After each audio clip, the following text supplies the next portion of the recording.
Mais ce qui est le plus important, c'est Amadou Tidiane Fall, ancien professeur de philosophie, étudiant en philosophie, l'ami de longue date du conférencier M. Babacar Diop depuis les bancs du lycée Malick Sy de Thiès. Et il est aussi vrai qu'il y a longtemps que je n'ai pas mis les pieds ici, depuis que je suis engagé dans la galère administrative.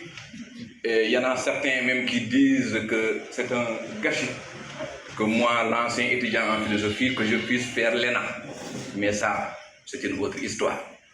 C'est une autre explication. J'aimerais intervenir sur 3 points. D'abord, sur le témoignage. Vous avez fait une conférence sur un grand tome universel de l'humanité, fait aussi par un grand tome, peut-être de dimensions différentes. Vous avez évoqué un fait important en citant quelqu'un qui disait qu'un grand homme se caractérise d'abord par la grande sincérité. Et la sincérité appelle la grandeur. Un homme d'État, un dirigeant doit être sincère, porter l'humanité en soi pour que toutes les décisions, quelles que puissent être ces formes de décision, puissent s'appuyer sur le substrat de l'humain, sur la vérité et sur le progrès. En tout cas, depuis que je vous ai connu, je n'ai jamais vu constater une de vos décisions prises sur le plan de l'intérêt personnel. Depuis le lycée Malick Sy de Thiès, sous l'ombre de ce grand baobab, nous pouvons en témoigner. Lycée et après à l'université de Dakar, au département de philosophie, à l'amicale de la faculté des lettres. Je n'ai jamais vu en vous une décision et même une pensée prise ou évoquée et ayant pour soubassement l'intérêt personnel. Si c'était ça, vous ne serez pas là aujourd'hui. Et je tenais fondamentalement à le réaffirmer. Et c'est quelque chose qui est vrai en vous depuis 20 ans.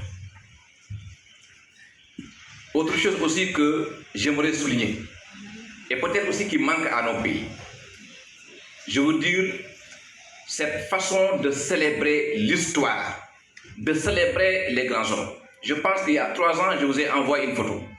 J'étais à Washington DC, au centre de recherche sur l'Afrique et au Lincoln Trial, là où l'assassin de Lincoln a été jugé.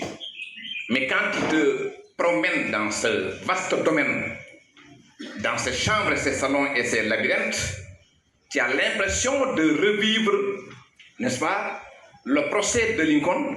C'est comme si tu étais. Et quels que puissent être ceux qui sont au pouvoir actuellement aux États-Unis, il y a toujours cette célébration jusqu'au détail, jusqu'au respect mortel de ces hommes qui ont eu à marquer l'histoire. Et je pense que c'est ça aussi qui nous manque. Au-delà des divergences, au-delà des partis politiques, au-delà des appartenances, que ceux qui ont fait l'histoire, ça aussi participe à la grandeur du pays, célébrer Lincoln, reconstituer jusqu'au drapeau, jusqu'aux dirigeants de ces anciens États confédérés, jusqu'au plus petit détail, et in fine de montrer la grandeur de Lincoln, c'est aussi montrer la grandeur de l'Amérique. Et vous voyez, quel que puisse être leur querelle, lorsque c'est l'intérêt de l'Amérique qui est en jeu, eh bien, personne n'existe. Aucune autre initiative n'existe. Ce qui existe, ce sont les États-Unis d'Amérique. Et ça aussi, nous devons y prêter attention.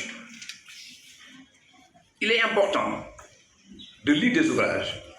Il est important de connaître l'histoire. Il est important d'apprendre la démocratie. Mais il y a aussi un moyen, c'est de revoir l'histoire des hommes qui ont marqué l'humanité. Et je sais que vous en avez je ne dirais pas des idoles, mais des héros. Et je vois que ces personnes-là qui vous intéressent sont tous des grands hommes, des hommes sincères. Et l'un parmi eux, dans ce pays, c'est le président Mamadou Dia. Donc vous faites partie de ceux qui m'ont conduit, qui m'ont poussé davantage a fait des recherches sur le président Mamadou Dia. C'était aussi un homme très sincère. On l'accuse d'avoir fomenté un coup d'État. S'il l'avait voulu, il l'aurait fait. Comme il l'a dit, on fait un coup d'État pour prendre le pouvoir. Moi, j'avais tous les pouvoirs. Dans quel pays a-t-on vu quelqu'un préparer un coup d'État et envoyer des forces militaires protéger la personne contre qui on peut faire un coup d'État? Et cette grande sincérité, c'est aussi quand il est sorti de prison. Son premier geste, c'est d'aller voir le président Senghor. Il dit, mon cher ami, maintenant oublions tout.